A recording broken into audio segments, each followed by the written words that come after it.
నమో భగవతే శ్రీరమణాయ. చాలా సంతోషం. మహర్షి యొక్క ఉపదేశ సారమే అనుభవ సారం. సత్యాన్ని ఏ విధంగా బోధించటానికి చెప్పటానికి చేసిన ప్రయత్నమే ఈ ఉపదేశ సారం. సత్యము అపరోక్ష అనుభూతి అయి ఉంటే పరోక్ష జ్ఞానముతో ఆ దగ్ధబీజ మనస్సుతో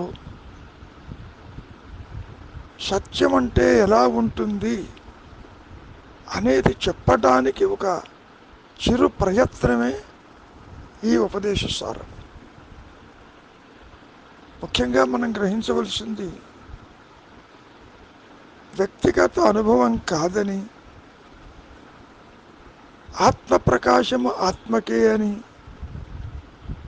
అహంస్ఫురణ ఆత్మకేనని, ఆత్మ అంటే జ్ఞానమని, ఆ జ్ఞానం ఒకటి ఉండబట్టే ఈ మాయా నేను దేహాత్మ బుద్ధితో మాయలో ప్రకాశిస్తుందని, ఆ జ్ఞానం వల్లనే దేహము జగత్తు సంసారము ప్రకాశిస్తుందని, ఇంద్రియములను కూడా ప్రకాశింపచేస్తుందని, ఈ విధంగా ఎన్నో విషయాలని మాయాజనితమైనవిగా చెప్పటం జరిగింది. ఏది ఏమైనప్పటికీ గురువు నుంచి ఆత్మజ్ఞానం పొందటం అంటూ ఉండదు.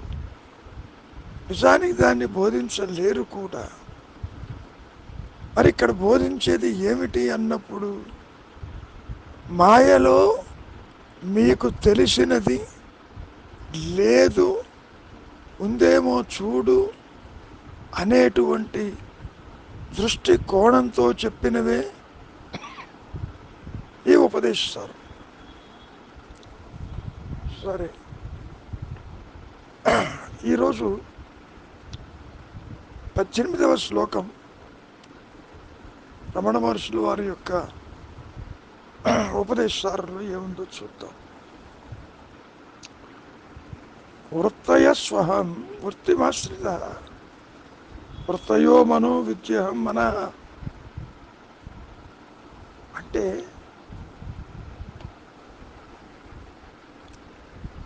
మనస్సు అంటే ఏదో లేదు, ఏదో కాదు, ఆలోచనలే మనస్సు. అయితే ఆ అన్ని ఆలోచనలు నేను అనే అహంకారం మీద ఆధారపడి ఉన్నాయి. అందుకని నేను అనే ఆలోచన అది అహంకారం అని తెలుసుకో. ఇక్కడ కాస్త వివరణ కావాలి. ఏమిటి అంటే, మొట్టమొదటి ఆలోచన నేనంటే దేహం అని, నాది నాది అంటూ ఒక అహంకారము, ఒక మాయా నేను, ఒక ఆర్టిఫిషియల్ నేను, ఒక లోయర్ సెల్ఫ్ బహిర్గతమైనట్టుగా ఉంటుంది. నిజానికి దేహము కానీ, జగత్తు కానీ, దైవము కానీ ఈ నేను కల్పించుకున్నటువంటి ఆకారములు, ఆలోచనలే తప్ప నిజానికి వాటికి స్వయం ప్రకాశం అంటూ ఏది ఉండదు. కల్పన, కల్పించుకున్నవి, ఊహించుకున్నవి, ఊహాజనితములు. అదే అంటారు మహర్షి, ఆది నుంచి అహంకారము తృణీకరించబడింది, అటువంటిదేది జరగలేదు, అటువంటిదేది రాలేదు, అటువంటిదేది జనించలేదు. ఆ మనస్సులో కనపడుతున్నటువంటి ఆలోచనలు బయట అది ప్రపంచముగాను, దేహముగాను, సంసారముగాను, భేదములతో కూడినటువంటి వస్తు విషయ జ్ఞానములైన కదా, అవన్నీ కూడా మనోకల్పితాలు. ఇక్కడ ఒక విషయాన్ని మనం బాగా గమనించాలి. అహంకారము అహంకారము అని అంటున్నాం. అసలు సంగతి ఏమిటి అంటే అహం అనేది జ్ఞానము. అహమహమితి స్ఫురతి. సత్యం ఎప్పుడూ కూడా నేను ఉన్నాను, నేను ఉన్నాను అనేటటువంటి స్ఫురణ కలిగి ప్రకాశిస్తున్నటువంటి ఏకైక సత్యస్థితే అహం అహం అహం. అది ఆలోచన కాదు. అది సత్యమై, నిత్యమై, అనంతమై, ఏకమై, సుఖప్రదమై, సచ్చిత్ ఆనందమే దాని స్వరూపముగా నిలిచి ఉన్న ఏకైక సత్యస్థితే అహం అహం. అది ఎట్లా ఉన్నది? స్ఫురణ రూపేణ తనకు తానుగా నిలిచి ఉంటుంది. ఓకే, మరి ఇక్కడ అహంకారం ఏంటి? అదే అహం ఆకారము దాల్చినట్టుగా, అంటే భ్రమజనితంగా ఇక్కడ ఒక పోస్ట్ ఘోస్ట్గా కనపడుతుంది. ఏదో స్తంభం ఉంది అలా కనపడుతూ ఉంటుంది. ఒక ముత్యపు చిప్ప వెండిగా కనపడుతుంది. తాడు పాముగా కనబడుతుంది. శంకరులు వారు చెప్పినటువంటి ఉదాహరణ. పావెన్నడూ తాడు కాలేదు, తాడెన్నడూ పాము కాదు. అసలు తాడుకి పాముకి ఏ సంబంధము లేదు. సర్పరజ్జు భయభ్రాంతి అన్నారు శంకరుడు. అదొక భ్రాంతి. ఇక్కడ కూడా దేహాత్మ బుద్ధి అనేటువంటి ఒక మాయా నేను, దాన్ని మనం అహంకారము అహంకారం అంటే అహం ఆకారము దాల్చినట్లుగా, దేహముతో సంబంధం ఉన్నట్టుగా, తానే దేహమైనట్లుగా, దేహంతో నామ రూపాత్మకముతోటి కలిసి ఉన్నట్టుగా అది ప్రకాశిస్తూ ఉంటుంది. అందుకే ఇక్కడ ఏమని చెబుతున్నారు మహర్షులు వారు? మనస్సు అంటే ఆలోచన లేను. కాబట్టి ఇక్కడ ఏం చేయాలి మనం? ఆలోచన అంటే ఏంటో చూడండి. అక్కడ ఏమీ లేదు, స్వరూపం లేదు దానికి. పోనీ ఆలోచించేవారున్నారేమో చూడండి. పోనీ అదే నేను ఎవరన్నా విచారం. ఆలోచించే ఈ అహంకారము, వ్యక్తిత్వము, కర్తృత్వము ఉన్నదేమో చూడు. యాక్చువల్గా మనం ఏమనుకుంటుంటాం? ఆత్మవిచారం ఆత్మవిచారం అని. ఆత్మని ఎవరు విచారించలేరు, అది ఆల్రెడీ ఉన్నది. ఇక్కడ ఏం జరుగుతుంది? అనాత్మ విచారము. నీవు కాని దానితో నీవు అసోసియేట్ అయినట్లుగా, ఉన్నట్టుగా, దేహ పరిమాణంతో నీవు ప్రకాశిస్తూ ఉన్నావు. ఆ ప్రకాశించే అహంకారము ఉన్నదేమో చూడు. ఇంకోటి ఏమంటున్నారు? నేను అనే ఆలోచన. అది ఆలోచనే, నీకు బాగా తెలుస్తూనే ఉంది. ఇప్పుడే నాకు ఆలోచన వచ్చింది అంటారు. నేనంటే ఈ దేహం అంటారు. అహం ఆకారము దాల్చినట్టుగా ఉంటుంది. ఆ అహంకారానికి, ఆ ఇగోకి వేసేటువంటి ప్రశ్నే నేనెవరు అనే ప్రశ్న. ఒకటి మటుకు బాగా మనం అర్థం చేసుకోవాలి నాయన, నేనెవరన్న విచారంలో ఈజ్ ఈక్వల్ టు ఆత్మ కాదు. ముందు ఇది ఉందేమో చూడు. హుయామై, నేనెవరిని? నేను దేహమా? నేను ఇంద్రియాలా? నేను మనస్సునా? నేనేమిటి?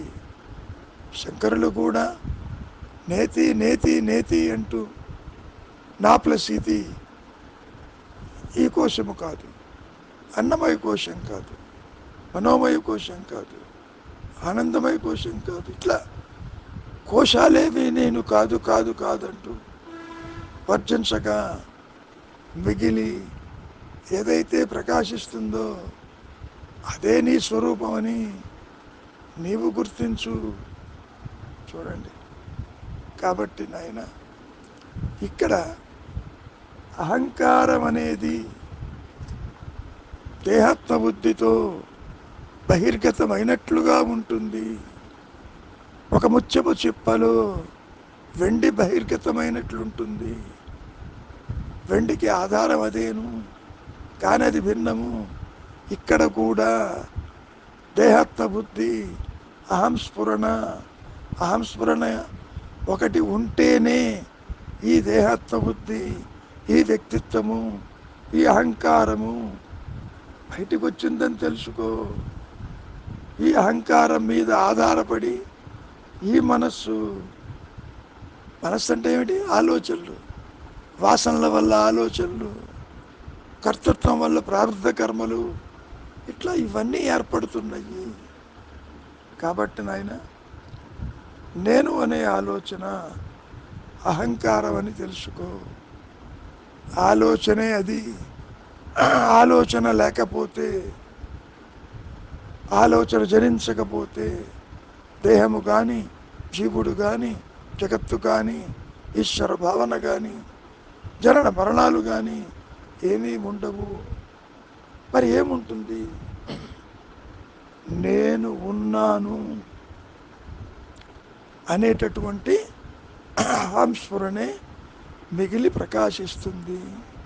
అదే సత్యమై, నిత్యమై, అనంతమై ఉంటుంది. సంతోషం. విచారించండి. మంచిది.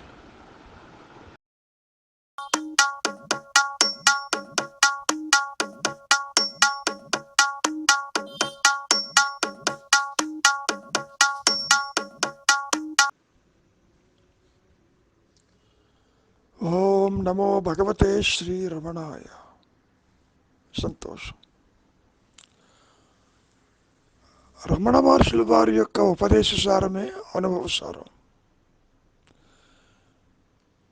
అనుభవం అనేసరికి మనకి ద్వైతంలో వ్యక్తిగత అనుభవమేమో అన్నట్లుగా అనిపిస్తుంది, కానీ అది కాదు. మరి ఇంతకీ రియలైజేషన్ ఎవరికండి? The realization is for the self, by the self, to self itself. అంటే ఆత్మ అంటే నేనున్నానన్న జ్ఞానము నిరంతరము తనకు తానుగా అహమహం అంటూ నిలిచి ఉన్నటువంటి స్థితినే రియలైజేషన్. ఎవరికి? ఆత్మకి. మరి ఆత్మకి రియలైజేషన్ అయితే నాకేమిటి ఉపయోగం? నీవే ఆత్మవి కాబట్టి. అంటే నువ్వు దేహం కాదు కాబట్టి. నీవుగా నిలిచి ఉంటే ఏ గొడవ లేదుగా, ఏ ఆలోచన లేదుగా, ఏ జనన మరణాలు లేవుగా, ఏ రాగద్వేషాలు లేవుగా, ఏ అవస్థాత్రయములు లేవుగా. కనుక ఇక్కడ ద్వైతంలో, ఈ మాయలో బోధిస్తున్నప్పుడు ఇవన్నీ సూచనల కింద తీసుకోవాలి, అంతేగాని మరొకటి కాదు. మనస్సన్నా, అహంకారం అన్నా, వ్యక్తిత్వం అన్నా లేనిది ఉన్నట్టుగా భ్రమ చెందుతున్నటువంటి ఈ మాయా నేను చేసేటువంటి కర్మ ప్రభావాలన్నా అంతా ఈ ద్వైతంలోనే. ఓకే, ఈరోజు 20వ శ్లోకం ఏం చెబుతున్నారో రమణ మహర్షుల వారు కాస్త పరిశీలిద్దాం. అహమి నాశభ జహ జహ మహంతయ స్ఫురతి స్వయం పరమ పూర్ణ సత్. ఇక్కడ మనం బాగా గుర్తించవలసినటువంటి ఒక విషయం చెబుతున్నారు. చాలా సింపుల్ ఇది.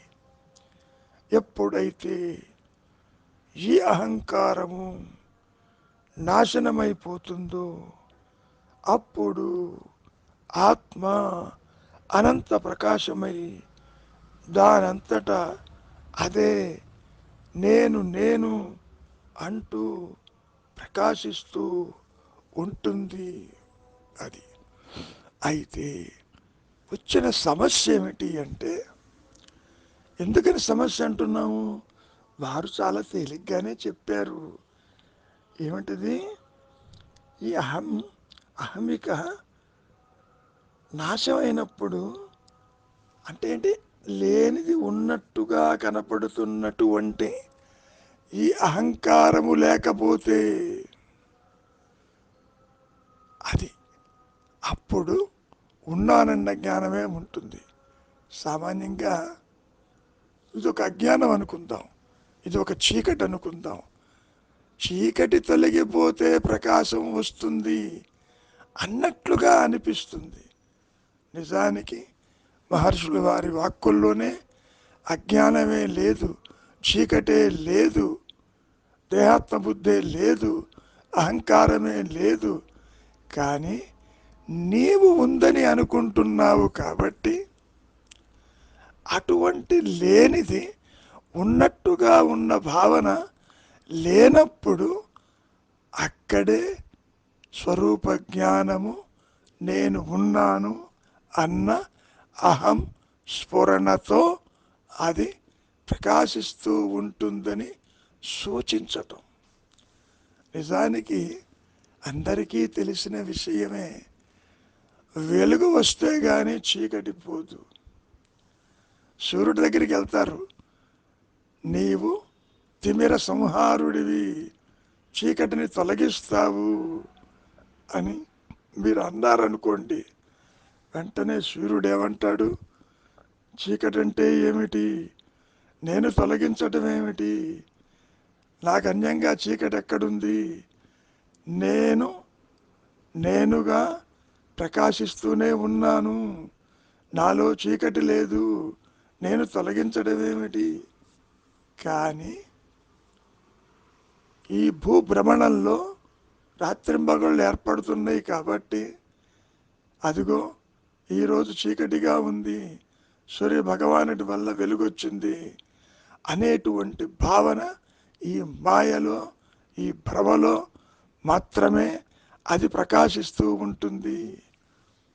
ఇక్కడ మనం బాగా గుర్తుపెట్టుకోవలసింది, ఆలోచించవలసింది, గ్రహించవలసింది, విచారించవలసింది, ఈ అహంకారము నాశనమైపోతే ఫస్ట్ ఆఫ్ ఆల్ లేనిది ఉన్నట్టుగా భావిస్తున్నాం. లేనిది అన్న సంగతి తెలియదు, అది ఉన్నదనే అనుకుంటున్నాం. దేహ పరిమాణంతో ఈ వ్యక్తిత్వము చరిస్తూ ఉన్నది, కర్మలు ఆచరిస్తూ ఉన్నది, జ్ఞానేంద్రియ కర్మేంద్రియాలతోటి ఇది ఆచరిస్తూ ఉంది. ఏమనిపిస్తుంది? ఇది ఉన్నది, ఇది ఉన్నది. ఎంతసేపటికి నీవు ఏ విధంగా ఉన్నావు అనేటువంటి దాన్ని పక్కకు పెట్టి దేహముతో, దేహాత్మ బుద్ధితో ఇక్కడ ఈ మాయా నేను దేహాదులతో అసోసియేట్ అయినప్పుడు, దేహాదులు అంటే స్థూల సూక్ష్మ కారణదేహములతో అసోసియేట్ అయినప్పుడు ఏమవుతుంది? ఆయా లోకాలను దర్శిస్తూ ఉన్నది. జాగ్రత్తావస్థలో ఇదిగో ఈ ప్రపంచము, ఇతరులు, కష్ట సుఖాలు తనలాగే ఇతరులు ఉన్నారని, స్త్రీ పురుష భేదం ఉన్నదని, ఉచ్చనీచ భేదం ఉన్నదని, సరే స్వప్నావస్థలో నీలో దాగి ఉన్నటువంటి సంస్కార వాసనలు, భయభ్రాంతులు అవన్నీ అక్కడ ప్రకాశిస్తున్నాయి. సరే ఏది ఏమైనా నేను కర్తను, ఎస్ ఐఎమ్ ది డూయర్. ఎప్పుడైతే ఈ దేహాన్ని ఆశ్రయించినావో అప్పుడే ఈ అహంకారము, కథల్లో చెప్పుకున్నట్టు అహం ఆకారము దాల్చినట్లుగా ఉంటుంది. తాడు పాముగా అనిపిస్తుంది. అదే భ్రాంతి అన్నారు శంకరులు. సర్పరజ్జు భయభ్రాంతి. ఇక్కడ కూడా అహంకారము ఒక భ్రాంతి. అందుకనే విచారించు. నేనెవరన్న విచారం అనేది ఎవరికి అన్నప్పుడు ఇదిగో ఈ అహంకారానికి. లేని అహంకారము ఉన్నట్టుగా అది ప్రవర్తిస్తూ ఉంటుంది, అనుక్షణము ప్రవర్తిల్లుతూ ఉంటుంది. ఆలోచన వచ్చింది అంటే అక్కడ ఏదో ఒక దేహంతో అది కలిసి ఉండి తీరాలి, లేకపోతే ఈ పరోక్ష జ్ఞానానికి అవకాశం లేదు. కాబట్టి ఇక్కడ ఎప్పుడైతే ఈ అహంకారము కనపడకుండా పోతుందో అంటే వృత్తిరాహిత్యమవుతుందో, అడ్డు తొలగుతుందో, ఈ విధంగా మనం దాన్ని అర్థం చేసుకోవాలి. ఎందుకు అడ్డు తొలగటం లేదు, ఎందుకు నాశనం కావటం లేదు? దీనికి ముఖ్య కారణం వాసనలు, సంస్కారాలు, పురాకృత సుకృత కర్మ విశేషాదులని ఒక థిరిటికల్ బ్యాక్గ్రౌండ్ దీనికి చెప్పటం జరిగింది. నీవు కర్తవనుకుంటున్నావు కాబట్టి కర్మ ఉండి తీరుతుంది. కర్మ ఉంది కాబట్టి కర్తృత్వాలు భోక్తృత్వాలు ఉన్నాయి, జన్మ ఉంది, పునర్జన్మ ఉన్నది. ఇదంతా మాయలో ఒక ఫ్యాబ్రికేటెడ్ థిరిటికల్ అప్రోచ్, అంతకంటే ఏమీ లేదు. ఆత్మపరంగా సత్యపరంగా తీసుకుంటే కర్మ లేదు, జన్మ లేదు, పుట్టుక లేదు, మరణము లేదు, కర్తృత్వము లేదు, ఇక ముందు నీవు అనుభవించుట కూడా లేదు. అంటే సర్పరజ్జు భయభ్రాంతిలో పాము ఏ విధంగా అయితే భయానికి లోను చేస్తుందో ఇక్కడ కూడా దేహాత్మ బుద్ధి అనే ఈ మాయా నేను ఇట్ ఈస్ నథింగ్ బట్ భ్రమజనితమైన పాము లాంటిది. ఎందుకనంటే పాముతో పోలిస్తున్నారంటే వెలుగు పడ్డప్పుడు అది తాడని గుర్తించినప్పుడు పాము ఎట్లాగైతే అదృశ్యమైపోయిందో ఇక్కడ కూడా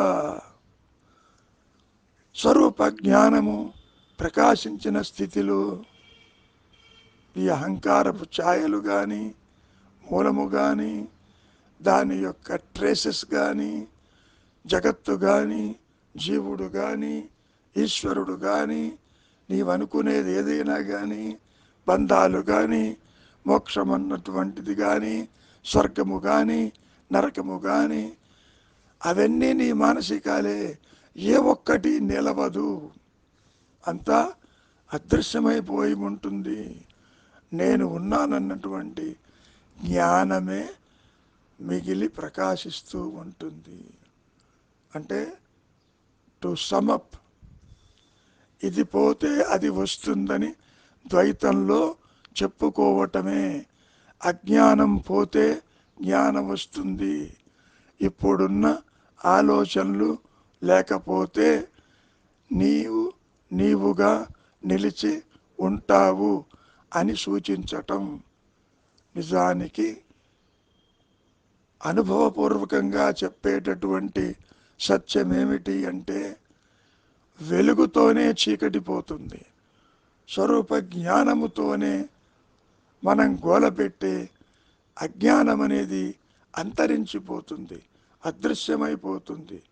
అసలు ఈ అహంకారానికి తావే ఉండదు, దేహాదులు ఉండవు, సృష్టి ఉండదు అనేది మనం గ్రహించాలి.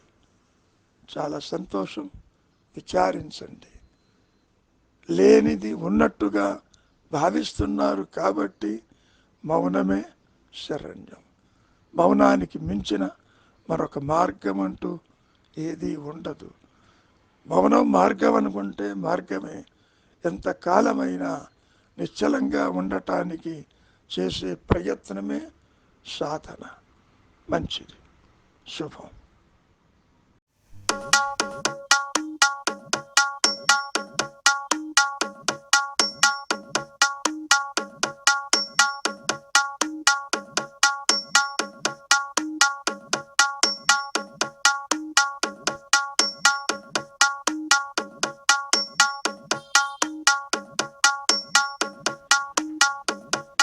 ఓం నమో భగవతే శ్రీరమణాయ.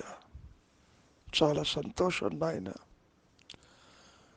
మహర్షి యొక్క ఉపదేశ సారంలో, ఈ అనుభవ సారంలో దగ్ధబీజ మనస్సుతో ఈ మాయలోకి వచ్చి చెప్పటం జరిగింది.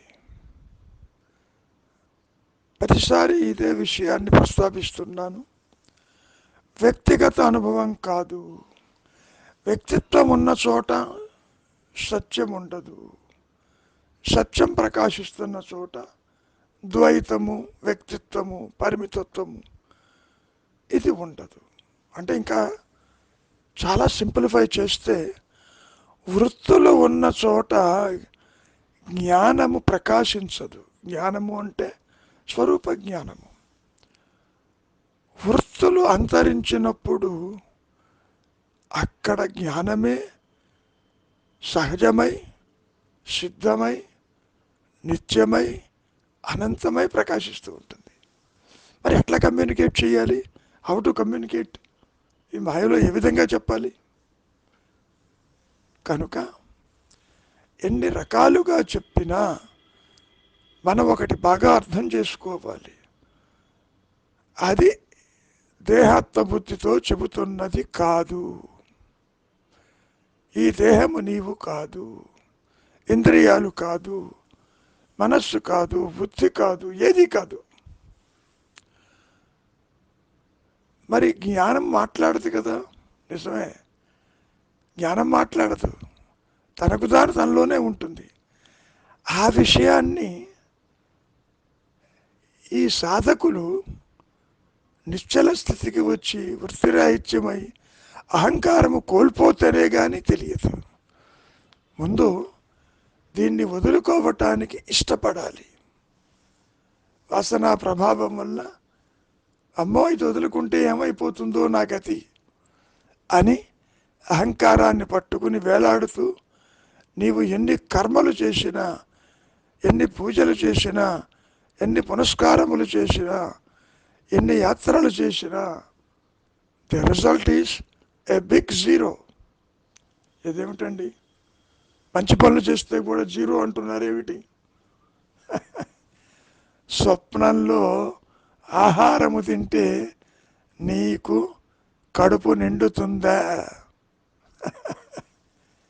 ఇవన్నీ కూడా స్వప్న చర్యలు, సత్యానికి బాగా దూరంగా ఉంటాయి. సరే, ఈరోజు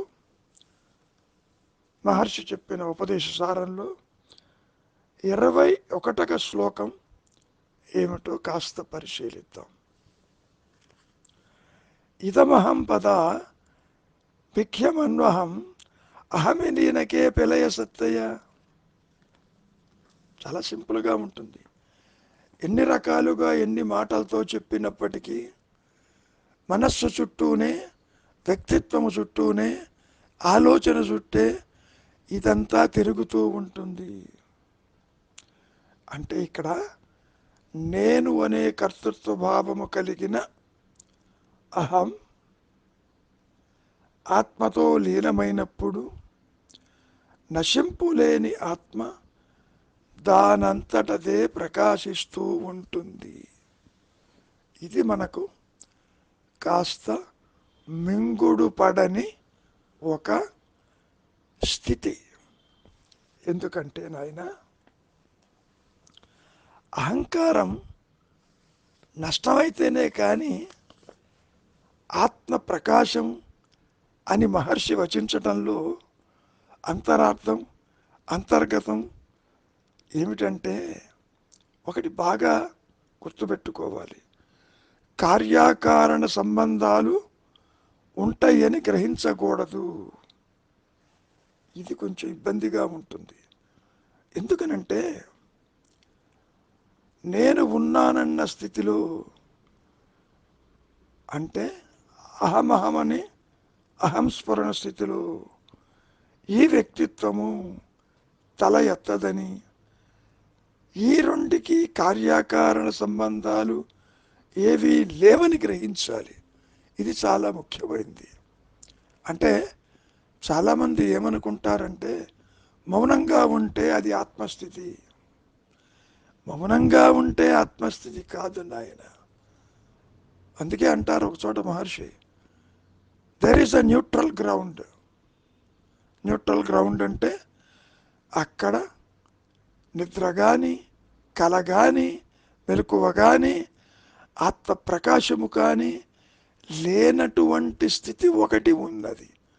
అదే న్యూట్రల్ గ్రౌండ్, అదే మౌన స్థితి, అదే నిశ్చల స్థితి. అది మానసిక చర్యలో భాగమే. కావాలంటే నువ్వు బయటకు వచ్చేయచ్చు. నిద్ర నుంచి ఎలా బయటకు వస్తున్నావో, మళ్ళీ నిద్రిస్తున్నావో, ఇక్కడ కూడా న్యూట్రల్ గ్రౌండ్లో స్థిరమైన చిత్తంతో నీవు నిలిచి ఉంటావు. అక్కడ కంటిన్యూస్గా ఉండగలిగితే ఇదిగో ఆ పైన చెప్పినటువంటి అహంకారము నష్టమైపోతుంది. అయితే నిశ్చలంగా ఉంటే నష్టమైపోతే ఆత్మ ప్రకాశిస్తుందా? ఎట్లా ఉంటుందంటే నాయన, తెర మీద బొమ్మ పడినా పడకపోయినా తెరకి సంబంధము లేనట్లు. కానీ మనకు అర్థం అవటానికి తెర మీద బొమ్మలు పడుతున్నప్పుడు తెర కనపడదు కాబట్టి, బొమ్మ లేనప్పుడు తెర ప్రకాశిస్తుంది అని సూచించటానికి పనికి వచ్చిన ఉదాహరణ లాగా ఇక్కడ కూడా తెర మీద, అంటే ఆత్మ అనే జ్ఞానం మీద ఆలోచన లేనప్పుడు తనకు తానుగా ఆత్మ నిలిచి ప్రకాశిస్తుందని అర్థము. నిజానికి ఈ ద్వైతంలో మనకందరికీ తెలుసు, తెర మీద బొమ్మ పడ్డా పడకపోయినా తెర ఎప్పుడూ ప్రకాశిస్తూనే ఉందని. మరి ఆ విషయాన్ని ఆత్మ ఎప్పుడూ ఉన్నదని, ఆలోచన వచ్చినా రాకపోయినా ఆత్మకే సంబంధము లేదని, ఆత్మకి ఇదేది అంటదని ఏ విధంగా మనం కమ్యూనికేట్ చేయాలి? కాబట్టి నేను ఉన్నానన్నటువంటి స్థితిలో, అంటే అహంస్ఫురణ స్థితిలో కాసేపు అవస్థ అందాం, అది మానసిక అవస్థ కాదు, సత్యస్థితి. ఇప్పుడు మనం గోలబెట్టే వ్యక్తిత్వము, కర్తృత్వము, భోక్తృత్వము, పాపపుణ్యములు, జనన మరణములు, ఇవి ఏవి తల ఎత్తవు. కాబట్టి గ్రహించవలసింది ఏమిటి అంటే, ఈ రెంటికి, ఏ రెంటికి? అహంకారానికి, అహంస్ఫురణకి ఏ కార్యాకారణ సంబంధములు, బాంధవ్యాలు లేవు. ఉన్నది ఒకటే, నేను. సరే, మరి ఎట్లాగండి? ఏ విధంగా ముందుకు వెళ్ళాలి? ఏ విధంగా మనము ఈ దృష్టికోణంలో చూడాలి అంటే, నేను ఇది అనే స్థితి లేకపోతే, అంటే నీవు దేహాన్ని, జగత్తుని, సంసారాన్ని గుర్తించకపోతే ఉన్నది ఉన్నట్టుగా అహమహమంటూ సత్యము అక్కడ ప్రకాశిస్తూనే ఉంటుంది. అక్కడ అంటే అది స్థితి అని కాదు, సత్యమై, నిత్యమై, ఏకమై, అనంతమై, నేను ఉన్నాను ఉన్నాను అనే స్ఫురణ కలిగి ఉన్నటువంటి ఏకైక సత్య స్థితి ఎప్పుడూ ఉంటుంది అని గ్రహించాలి. మనం ఇక్కడ చెప్పుకునేటప్పుడు, బోధించేటప్పుడు నేను అనే కర్తృత్వ భావము కలిగిన అహం అంటే అహంకారం ఆత్మతో లీలమైనప్పుడు అన్నప్పుడు ఏమిటి అర్థం? ఆత్మ విడిగా ఉంది, ఇది విడిగా ఉంది అని మనం గ్రహించటానికి వీల్లేదు. ఇది లేనప్పుడు, వృత్తి లేనప్పుడు అదే ఉంటుంది. మనం గతంలో చెప్పుకున్న సర్పరజ్జు భయభ్రాంతిలో కూడా ఇది తాడు అని ప్రకాశించినప్పుడు పాము తాడులో కలిసిపోయిందా? మీకే తెలుసు అక్కడ తాడు తప్ప పాము లేదని. అటువంటి స్థితి ఇక్కడ కూడా ఏర్పడుతుంది. ఆత్మే ఉన్నది, కర్తృత్వ భావము కలిగిన అహంకారము లేదని. మరి లేదంటే మరి అక్కడ ఉన్నది ఆత్మే కదా. అందుకని ఆత్మతో లీలమైనప్పుడు అనే మాట వాడారే తప్ప ఆత్మ నుంచి ఏదీ రాలేదు, తాడు నుంచి పాము రాలేదు. తాడుని ఎంత కోసినా పాము కనపడదు. సరే, కాసేపు పాముని పలకరిద్దాం. ఏమ్మా పామును వింత ఎట్లా వచ్చావు ఇక్కడికంటే, నేనెప్పుడు వచ్చాను, తాడుకి నాకు ఏం సంబంధం అంటుంది. ఇక్కడ కూడా ఆత్మ నుంచి ఏది రాలేదు. ఈ కర్తృత్వ భావం ఆత్మతో లీలమైనప్పుడు అన్నట్టుగా పాము తాడులో లీలమైతే తాడు కనపడిందని చెబితే ఏ విధంగా ఉంటుందో ఇక్కడ కూడా అదే భావన కలిగి ఉంటుందని ఆ విధంగా చెప్పుకొచ్చారే తప్ప రెంటికి ఏ సంబంధము లేదు. ఇంకా సింప్లిఫై చేస్తే రెండు కలియజాలనవి, తాడు కావచ్చు, పాము కావచ్చు, అహంస్ఫురణ కావచ్చు, అహం దేహం కావచ్చు, జడ చేతనములు కావచ్చు, అవి ఎన్నటికీ కలవవు. చేతనత్వం నుంచి జడత్వం రాలేదు, తాడు నుంచి పాము రాలేదు, ఆత్మ నుంచి, జ్ఞానం నుంచి జీవుడు, జగత్తు, ఈశ్వరుడు రాలేదు. ఇది గ్రహిస్తే సంతోషం. అంతేగాని ఏదో ఒక దాని నుంచి వచ్చింది.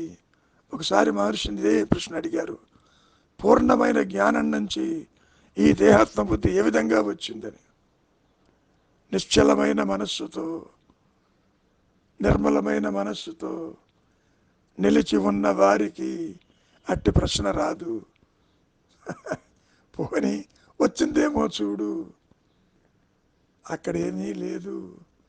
నేను ఉన్నానన్న జ్ఞానము తప్ప. చాలా సంతోషం. నిదానంగా పరిశీలించండి. ఇంకా ఆత్మ ప్రకాశము కాలేదు కాలేదు అనేటువంటి భావన వద్దు. ఇప్పుడు ఏ మనస్సు అయితే, ఏ అహంకారం అయితే బహిర్గతం అవుతుందో అది బహిర్గతం కాకపోతే ఆత్మేను. ఆత్మకి దానికి సంబంధము లేదు, తాడుకి పాముకి సంబంధం లేదు, తెర మీద బొమ్మలకి తెరకి సంబంధము లేదు. అయినా భ్రమగా, భ్రమజనితంగా, మాయగా ఇది కనబడుతుంది. మంచిది, శుభం.